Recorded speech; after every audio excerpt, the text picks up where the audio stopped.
This video is brought to you by my patrons. If you want to support, head over to patreon.com/Maggie Mae Fish. And by CuriosityStream.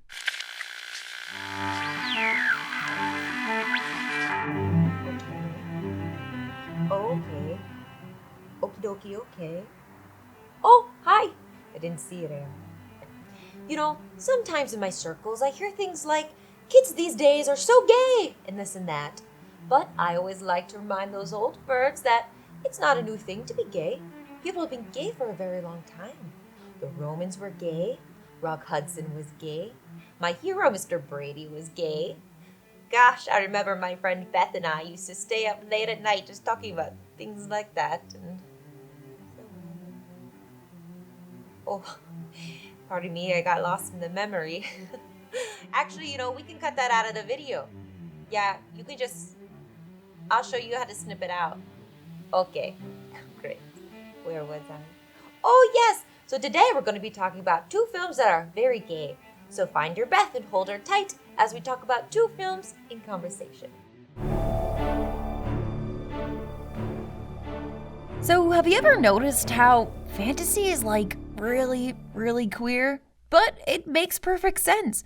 Fantasy is earnest, true love is always under attack, and both queerness and fantasy are considered to be outside the norm. Fantasy worlds mean a lot to us. They're the places that many of us escape to when we're kids growing up, and where we still escape to after a long day of work and we just want to play Star Wars Squadrons. We build fantasy lands over a swamp, put a mouse in charge, and use your kid's future college tuition for a ticket. And when your identity falls outside of the quote-unquote norm, fantasy can be a safe place for you to be yourself and express yourself. So, are you a Gimli or a Legolas?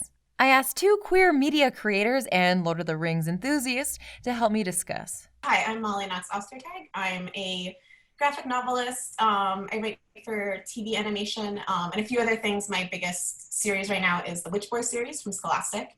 But more importantly and more relevant to this, I'm very obsessed with Lord of the Rings, and I'm going on a real journey of like emotion this summer, getting really into fan art and fan fiction, and just doing a deep dive into the book and the movies. So yeah, that's what's relevant to right now. I'm Lindz. I use they them pronouns. I am a queer and non-binary creator making LGBT intersectional work for all ages. I mostly do that through my web series Queer Kid Stuff, and I go all over the country and all over the internet and perform songs and stories for kids and families, kind of bringing queerness into their world through songs and stories. And I do a lot of media criticism of particularly any kind of all ages media with any kind of queerness in it. So that's my jam. Lord of the Rings is really, really gay. But also very not. J.R.R. Tolkien was a lot of things, including some things that were bad.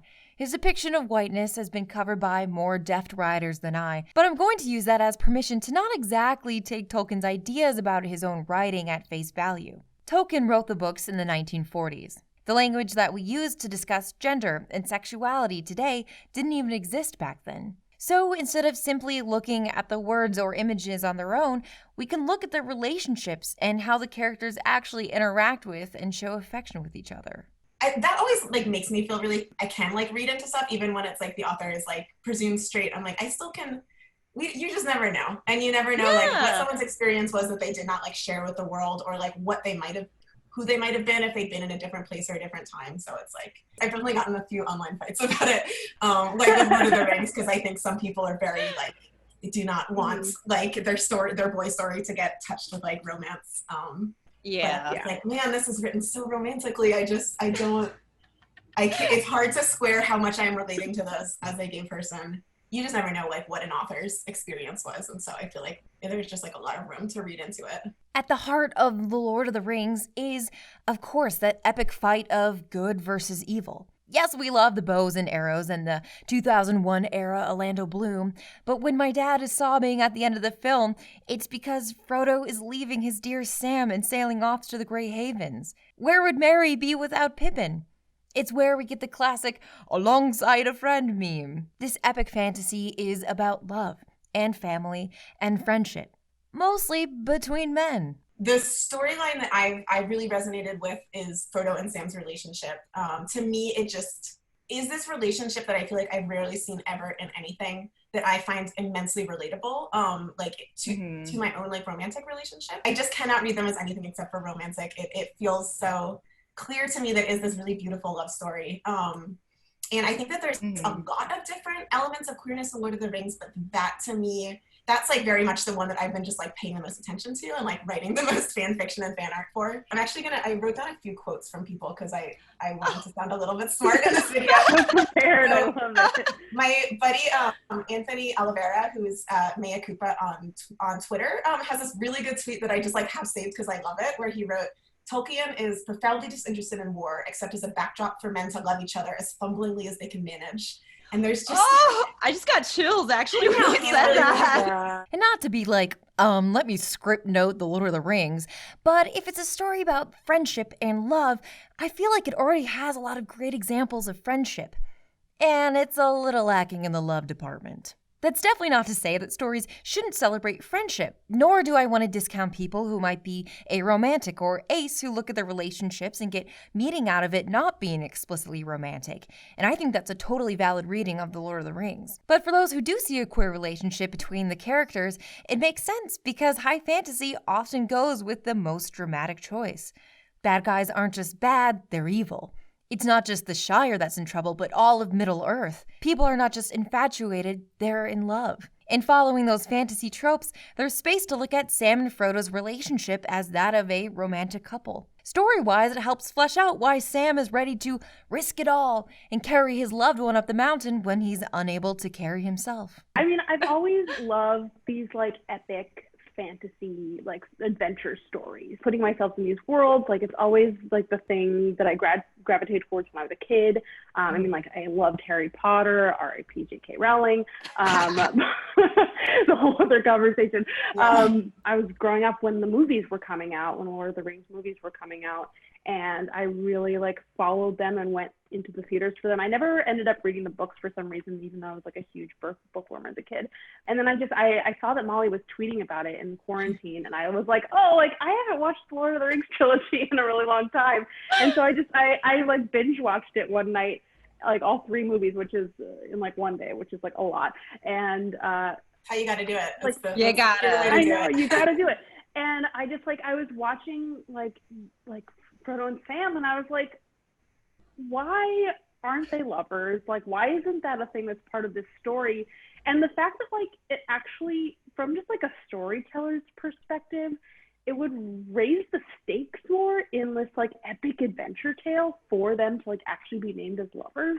And I don't know, it just like got me in a bit of a tailspin of like, oh, like from like a storytelling perspective, like Tolkien was really like taking himself down a notch. Like it could have been like that last scene with the ring could have been so cool if you like knew they had like had all these like love feelings. And I also just like, I had a very unrequited love when I was a teenager, and I was very, very angsty and like struggly about it.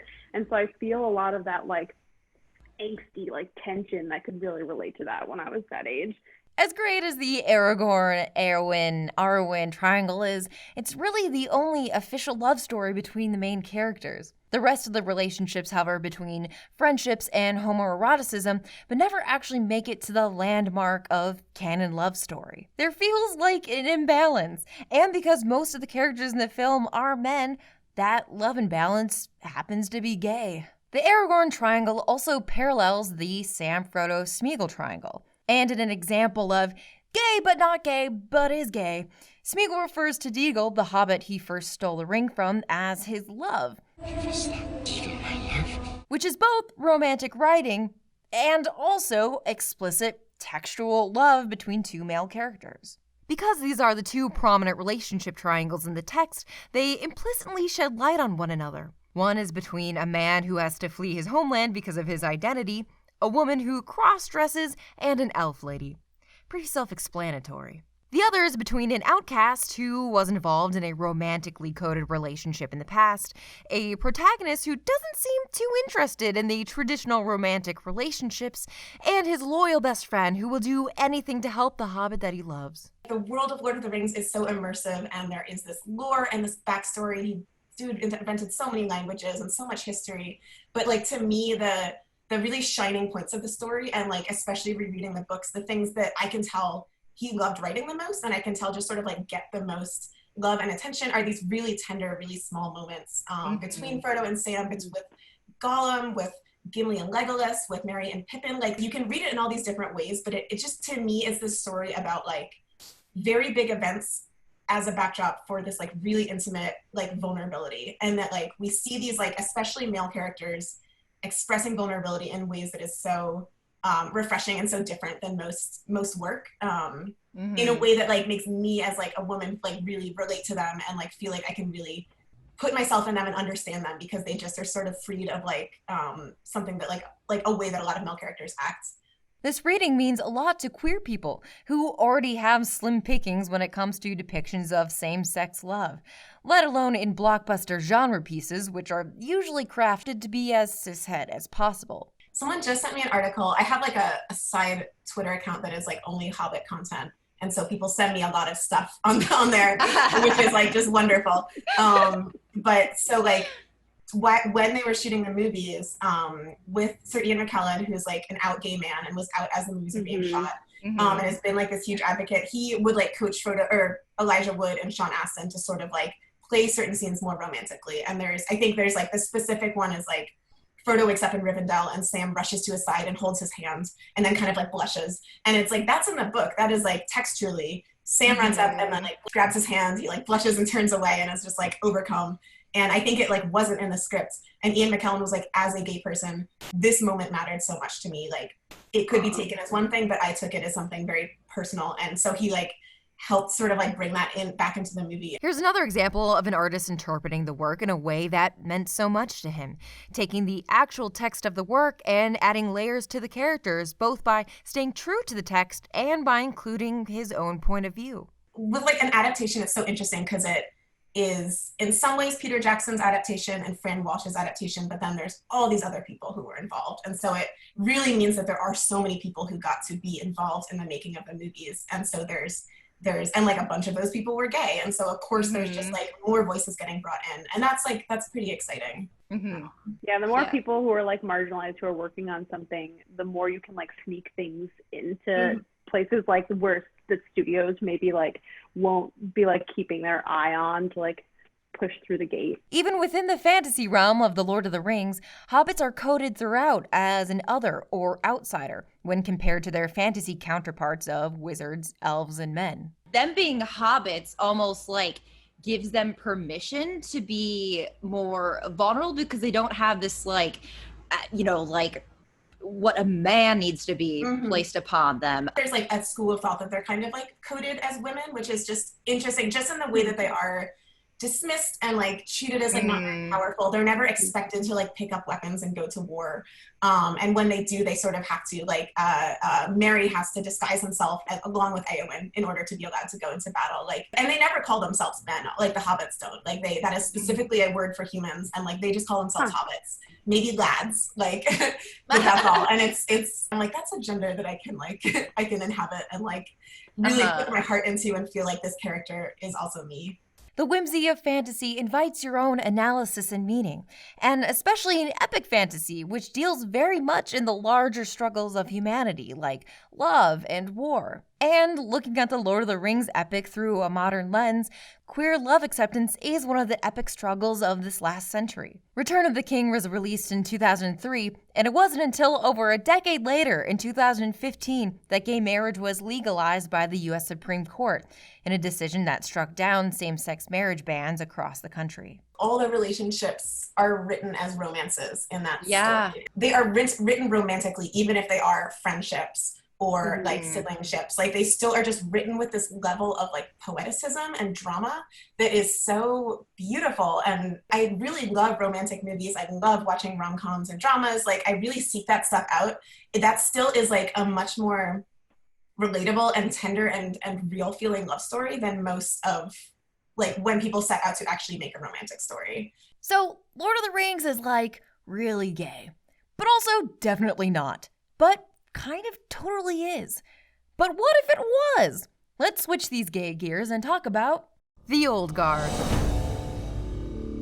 The Old Guard is a fantasy action movie starring Charlize Theron and Kiki Lane, directed by Gina Prince Bythewood, based off the graphic novel by Greg Rucka and artist Leandro Fernandez, and is unapologetically gay. There are so many explicitly queer relationships, and also some that aren't as explicit, but I kind of read everyone as queer. Mm-hmm. It takes that everyone is a little bit bisexual into like a whole new stratosphere.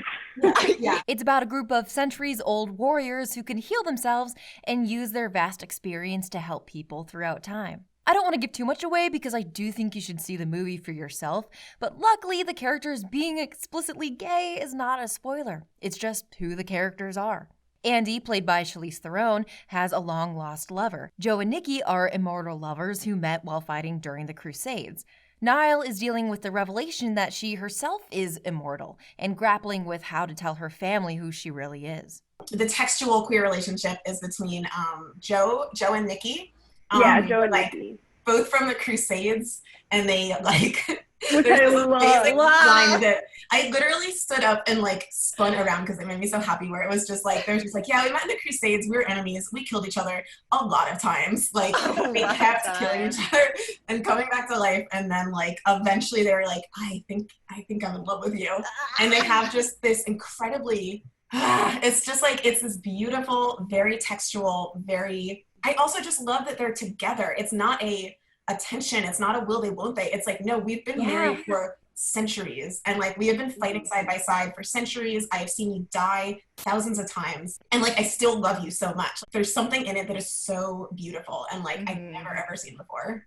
And not only are the characters gay, but the premise surrounding immortal humans who make the world a better place despite never being allowed to enjoy the fruits of their own labor, that's pretty gay, man. To your point, Lindz, earlier, but having the explicit queer relationship just ups the stakes immediately, and the story just flowed because everything made, like, everyone's heart was so on their sleeve, and there wasn't, you know, like, we didn't have to read around red tape about people's feelings for each other. The inciting incident is the group getting outed by the CIA as humans with regenerative properties. Outing closeted gay people was something that the US government did in the mid-20th century Lavender Scare, which paralleled McCarthyism and the Second Red Scare. The Lavender Scare was a moral panic that called for gays and lesbians to be dismissed from government service and rooted out in Hollywood. Gay men and lesbians were supposedly a national security risk, and if you were a true patriotic American, that meant you had to be straight and cis. Now the whole Lavender Scare is considered to be a witch hunt perpetuated against LGBT people. The character Niall realizes that she's immortal after surviving a gunshot wound to the chest while serving in the military. She has to leave service lest they find out her secret, which tracks with the don't ask, don't tell policy that was ordered by Bill Clinton in 1993 and Trump's current ban on transgender individuals from serving in the military. In the world of the Old Guard, there is an evil corporation promising to find a way to reverse their condition so that they can lead normal lives, similar to the pseudoscientific idea that homosexuality is a genetic defect that needs to be isolated and cured, or those who push conversion therapy as a cure for homosexuality. Before the internet and before open acceptance, queerness often meant severe loneliness and isolation, unable to meet people like you or even reveal to the world who you were. Just like the immortal characters in the Old Guard, who sometimes wander for hundreds of years in isolation with no one to turn to. And actually watched a behind-the-scenes featurette that showed like the timeline of all the different characters because I was very curious. And it was very informative. It talked a lot about Charlize's character roaming alone for years and years and years before meeting the only other immortal person that she found. And I think, you know, a lot of queer people can relate to that sense of loneliness, you know, especially like before coming out or those periods in our life where we can't, for whatever reason, be around other queer people. The way that the themes talked about like a specifically queerness type of love, the way it examined loss with Charlize's character, who is without the person that she fell in love with, which for a lot of queer people is a part of their love story for various reasons. And it felt very explicitly like queer loss, and being alone and isolation. The film's timeline also queers traditional linear storytelling. The film spans over a millennia, uses flashbacks and nonlinear storytelling, all staples of queer media and queer storytelling. When parts of your identity are denied from you, part of the coming out process is looking back on your life and seeing events in new light. The characters, being immortal, are also removed from the regular timeline happening to everyone else around them. Yeah, I am separate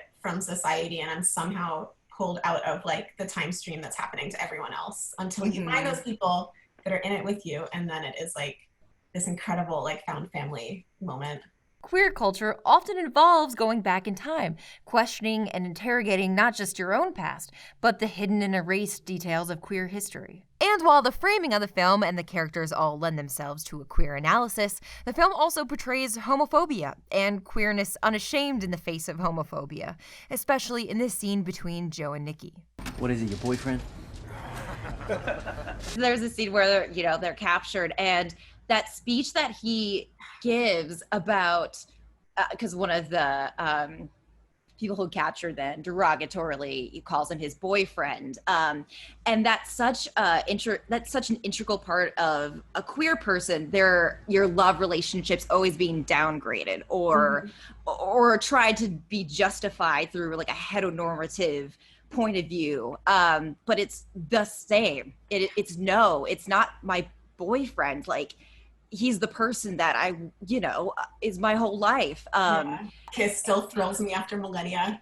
Yeah. And they just like make out in front of a SWAT team. I love that. I love how they like weaponize queerness in that moment too. Yeah. And, like, how uncomfortable the like I guess like military folks is. I can't remember. It was like a private security system. Yeah. They were so uncomfortable, and like the way they just like pushed them apart and took that away from them was just like so violent. It made me so emotional thinking of how long they had been together and like how many different types of homophobia they would have encountered throughout their very long lives, of like in all the different places they lived. The guy's like, oh, it's your boyfriend. And he just scoffs and he's like, you're a child. You don't even understand. You were trying to hurt me with the thing that is my greatest strength. There's something about the two of them being like partners in battle that feels so like queer to me, like so specifically. And it's just a story. Yeah. It's a romance story that we never see. There's more, but I don't want to give away the ending for anyone who hasn't seen the movie yet. The old guard takes the idea of lost queer history that's often written out or discounted in history books, and turns that on its head. Queerness is no longer a new phenomenon, but in fact very, very old. Or in Andy's case, upwards of 7,000 BC years old. Cut to any and all of those art critic, "Why are these two women depicted in bed together? The world may never know" posts. What was the first time that you remember seeing queerness in film and it like resonating with you? That's a really good question. Oh man. It's really hard to know because I think a lot of stuff super went over my head. Something about The Closet is like it gives you these very big blind spots. I actually just last night went to a drive-in movie theater and watched The Talented Mr. Ripley, which is, I had not seen for a long time. That movie was a little bit of like a gay awakening for me. It's definitely like problematic in certain ways. Like it is not like an aspirational gay relationship at all, but it has these really interesting themes that I think are very relatable of like, oh, do I want to be this person or do I want to be with this person and maybe murder them? Like, it's just like, it's relatable. Yeah, no, I don't know. It's just, it explores these areas that I just remember responding to it so strongly and watching it like a lot in high school and just like being like, I have feelings about this and I don't know why. And it was really fun to go back and watch and be like, I don't know, it's a great movie. Very messed up, but like, I'm just thinking of it because I saw it, but that was definitely like a big one recently. Yeah. Oh man. What about you, Lindz? Yeah. The first one that comes to mind is Peter Pan, actually. I think I've actually weirdly got a poster of it behind me. But, and that was like more of like a gender awakening kind of a thing, less about like my sexuality. But I think that the like kind of like dichotomy of a woman in person, like playing like a boy character kind of like resonated in a weird way and like had this kind of like tension within it where I was kind of like, I like see myself in that, even though this is this kind of like weird pretend world. Yeah, that's like the very first one. And then like in high school, I rewatched a lot of like Titanic a lot because I like totally read Leo DiCaprio as like a butch lesbian. Yeah. Obviously. Oh, yeah. And I like looking back, I'm like, how many times I watched that movie, I'm like, something was like there. Very aspirational presentation. Yes. Very aspirational. Yeah.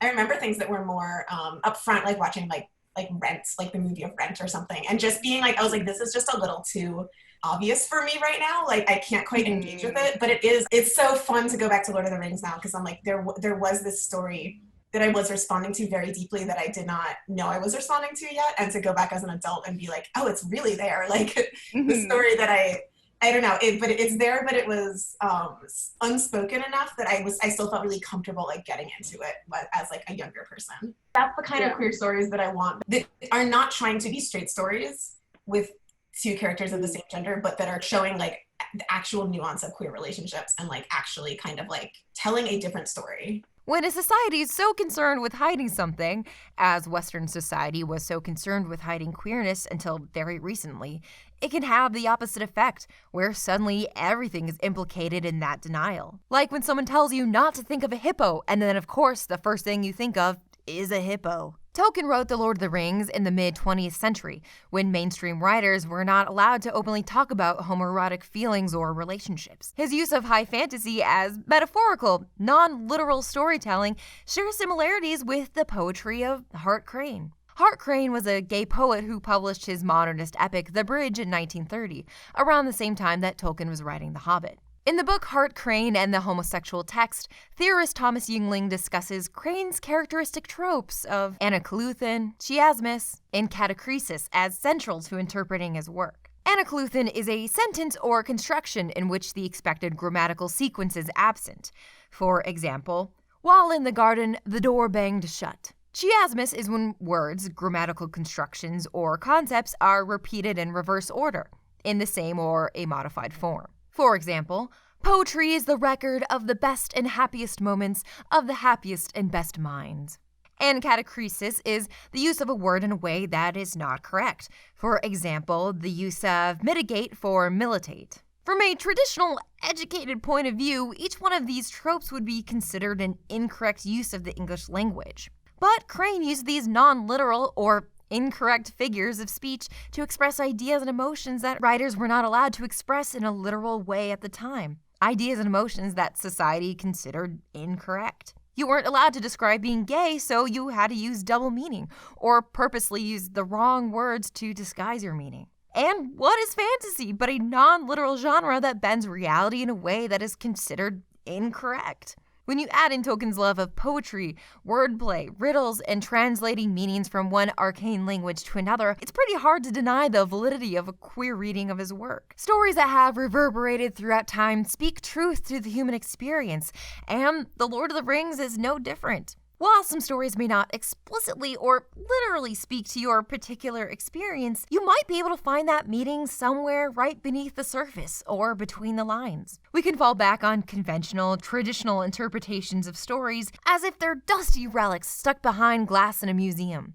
Or as living, breathing human beings, we can engage with these stories, bring our own experiences, our own emotions, our own interpretations, and breathe new life into them. Love is timeless. It's woven into our art and into the history of humanity.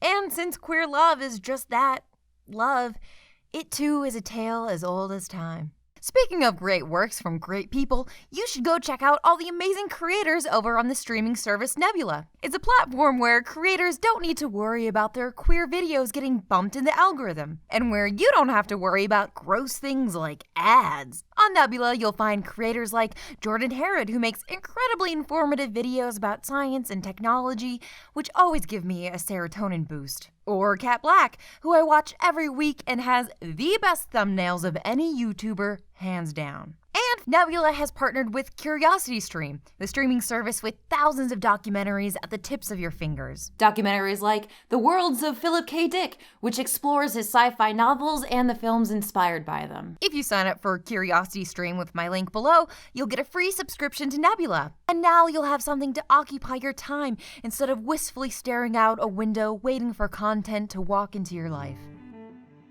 Did you have fun? Oh, wonder who those folks are. Everyone you know is probably a little bit queer. Maybe they're gay, or maybe they just like bacon bits on their baked potatoes. I myself don't partake, but whatever your favorite potato topping, I'll be sure to keep it in my pantry for you regardless. Thank you so much for stopping by to our little show, Films in Conversation. Next time on the show, we'll have 2 more films in conversation. Thank you to our special guests, Lindz and Molly. Be sure to follow them and send them tweets of thanks from me. I myself am not on the internet. Oh, that must be the jalapeno poppers. Alright, have a good rest of your day, okay? Oh, baby, I told you about Beth. I told you about Beth here, yeah. Oh, we can cut that part out of the video too. Yeah, I'll show you how to cut it out. Oh, no, it's very simple. I'll remember.